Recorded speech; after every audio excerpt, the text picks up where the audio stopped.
Illegal mining జరుగుతూ ఉంది.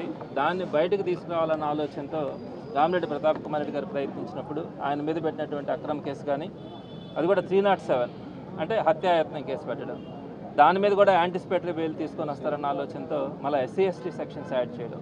So వీటన్నిటి కారణాలతో ఒక వైఎస్ఆర్సీపీ ఫ్యామిలీగా, వైఎస్ఆర్సీపీ మేము ప్రతిపక్షంలో ఉన్న కారణంగా ఎక్కడ ఏం జరిగినా కూడా అందరం కలిసిమెలిసి ఉండేటట్టుగా ఆయనకి వెళ్ళి అక్కడ జరిగినటువంటి దాన్ని ప్రజల దృష్టికి తీసుకెళ్ళడానికి ప్రయత్నిస్తే నోటుకు వచ్చినట్టు ఎమ్మెల్యే గారు మాట్లాడటం. మనము ఒక స్థాయికి వచ్చిన తర్వాత ఒక ఎమ్మెల్యేనో ఒక ఎమ్మెల్సీనో ఒక మంత్రి అయిన తర్వాత ఆ స్థాయిని కాస్త మెయింటైన్ చేసుకోవాలి, దానికి తగ్గట్టుగా మాట్లాడాలి. అలా కాకుండా మాకు నోర్లుండే ఏదైనా మాట్లాడతామంటే ఈరోజు ప్రజలు అసహించుకుంటా ఉన్నారు. మీకు తెలియట్లేదేమో, మీ చుట్టుపక్కల ఉండే వాళ్ళు మీకు ఏం చెప్తా ఉండారో కానీ మనం ఒక స్థాయికి వచ్చిన తర్వాత ఆ స్థాయికి తగ్గట్టుగా కనుక మాట్లాడకపోతే దాని పరిణామాలు ఏ విధంగా ఉంటాయి భవిష్యత్తులో అన్నది మీరు ఒకసారి చూడాలి. ఇక్కడ ఒక పాయింట్ నేను చెప్తా. మొన్న ఏం చెప్పినారు, మీరు రండి కావాలి కన్నారు. కొంతమంది ఏం మాట్లాడినారు, మీరు కనుక టోల్ గేట్ దాటి వస్తే మీ తలలు తెగుతాయని కూడా మాట్లాడినారు. సరే, మేము అవన్నీ కూడా ఆలోచించాల. కేవలం మా నాయకుడు రామిరెడ్డి ప్రతాప్ కుమార్ రెడ్డి గారి ఫ్యామిలీని పరామర్శించడానికి వెళ్ళడానికి మేమంతా కూడా శాంతియుతంగానే వెళ్ళాలనుకున్నాం. అయితే పోలీసులు ఇంటి దగ్గరికి వచ్చి హౌస్ అరెస్ట్ చేశారు. దీనికి సంబంధించి అక్కడ ఉన్నటువంటి ఎమ్మెల్యే గారు ఏం చెప్తారు, మేమే పోలీసులకు ఫోన్ చేసి హౌస్ అరెస్టులు చేయించుకున్నామంట. అంటే ఒక్కసారి మీరు ఆలోచించండి, మేము పోలీసులకు ఫోన్ చేసి మేము హౌస్ అరెస్ట్ చేయమంటే వాళ్ళు వచ్చి చేస్తున్నారా?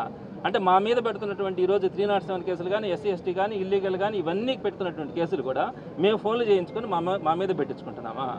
సో మా హౌస్ అరెస్టులు సరే, హైవే మీద మొత్తం సుమారుగా 14 టోల్ గేట్లు పెట్టినారే, ప్రతి దగ్గర కూడా 2 వీలర్స్ని కానీ 4 వీలర్స్ని కానీ ప్రతి ఒక్కదాన్ని కూడా ఆపి మరి చెక్ చేసి పంపించినారే, మరి వాటన్నిటికి కూడా మేమే ఫోన్ చేసి చెప్పినామా?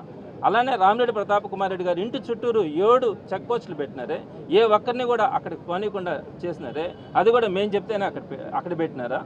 ఏం మాట్లాడుతున్నారండి? ఒక్కటైనా కూడా ఒక క్లారిటీ ఉండాలి కదా మాట్లాడేటప్పుడు. ప్రతిపక్షంలో ఉన్నాం, మేము అడుగుతాం.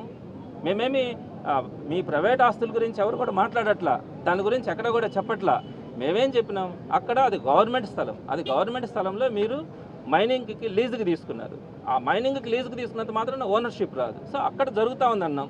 సరే, అది మీకు పొరపాటు అనిపించింది. అక్కడ డ్రోన్ కెమెరా కూడా ఎగరేయడం కూడా తప్పు అనిపించింది. మీరే చెప్తా ఉన్నారు కదా, ఒక ప్రైవేట్ ప్రాపర్టీ జోలికి రావడం కూడా తప్పు కదా, మీరు ఎలా సమర్థిస్తారని మాట్లాడుతున్నారు. సరే, అది ప్రైవేట్ ప్రాపర్టీనే అనుకుందాం, అయింది, పంపించారు. ఒకవేళ మీకు తప్పు అనిపిస్తే దానికి సంబంధించి కదా కేసు పెట్టాలా? మరి మిమ్మల్ని చంపడానికి వచ్చినారని చెప్పి ఎందుకు పెట్టినట్టు? ఎస్సీ ఎస్టీ కేసులు ఎందుకు పెట్టినట్టు? మీరే ఒప్పుకున్నారు కదా, ప్రైవేట్ ప్రాపర్టీ జోలికి రావడం తప్పు కదా, మీరు ఎలా సమర్థిస్తారని మాట్లాడినారు. ఒకవేళ అదే కనుక మీరు చెప్పిందే కనుక అయితే, ఒకవేళ అది తప్పు కూడా అనిపిస్తే మీరు దానికి సంబంధించిన కేసులు పెట్టకుండా ఈ కేసులన్నీ ఎందుకు తీసుకొని వచ్చి పెడతా ఉన్నారు? అంటే భయపెట్టడానిక? అంటే భయపెడితే ఎవరు మాట్లాడరనా? సో ఈ విధంగా పెంచుకుంటా పోతే, అధికార పార్టీలో ఉండేవాళ్ళు ఈ విధంగా పెంచుకుంటా పోతే ఆన్సర్ చెప్పగలగాల, లేకపోతే దానికి చట్టపరమైనటువంటి ఏదైనా ఉంటే చూసుకోవాలా. అంతేగాని నోటుకు వచ్చినట్టు మాట్లాడతామంటే పాత రోజుల్లో ఏదైనా భయపడ్డారేమో కానీ ఈ రోజుల్లో భయపడే పరిస్థితి మాత్రం ఎవరు కూడా అటువంటి వాటి గురించి ఆలోచించే పరిస్థితి ఉండదు. కాబట్టి అందరికీ కూడా ఒకటే చెప్తా ఉన్నాం, కొంచెం సంయమనంతో పాటించాలా. ఆరోపణలు వచ్చినప్పుడు దాన్ని ప్రూఫ్ చేసుకోవాలా. ఇక్కడ కరెక్ట్ అయినటువంటి ఇన్ఫర్మేషన్స్ ఉన్నాయి కాబట్టే రామిరెడ్డి ప్రతాప్ కుమార్ రెడ్డి కూడా అడుగు ముందుకేయడం జరిగింది. మరి ఈరోజు ఆయన ఆబ్సెన్స్లో తప్పకుండా వాళ్ళ క్యాడర్ కావల్లో ఉన్నటువంటి వాళ్ళందరూ కూడా ఉన్నారు. వారితో పాటు జిల్లాలో ఉండే నాయకులు కానీ కార్యకర్తలు అందరూ కూడా కలిసి పనిచేయడం కూడా జరుగుతూ ఉందని చెప్పి తెలియజేస్తాను.